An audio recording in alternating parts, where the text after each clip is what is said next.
मुखेल वोर क्रिस्त कोश्ट मरण सोंसतलो, तिसऱ्या दिसा तो मेल्यांतलो पुनरुज्जीवन जातलो. नियाळाक आदार. पवित्र पुस्तकांतली वळख आमकां दर एका मिसांत मेळटा.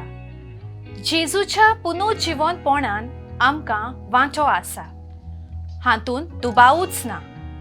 पवित्र स्नान, तिरावणे संस्कार आनी सगळे दुसरे संस्कारणेचे समोरोपणे वरवीं जेजू सोवे आमचो संबंद वाडटा आनी गोड जाता.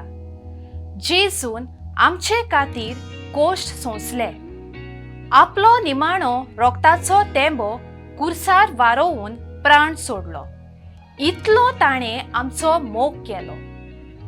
इतले केले आसतना जेजूचेर आमकां दुबाव कित्याक?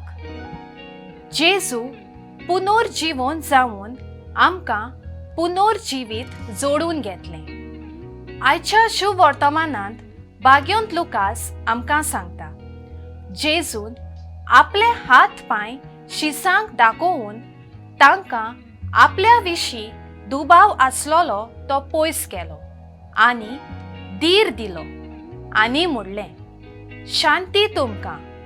तोरूय शीस गाबोल्ले आनी दुबावले. असलेंच कितें आमचेय सवें घडटा काय? जेजूच्या नांवांक पदवी, बळ, पेकोवणी, दया, धीर आदार तसोच मोग फावो जाता. जो कोण जेजूचेर विस्वास दवरता तांकां देव आपले सोख्तेन आनी बळान नवें जिवीत दिता. जेजूक आमच्या जिवितांत बाळगुया, तेन्नाच ताचो मोग आमी करूंक पावतल्या. म्हजो तारा. जेजूच्या पुनरुज्जीवनपणाचेर हांव काळजान तान बावाटान सोदमानतलें.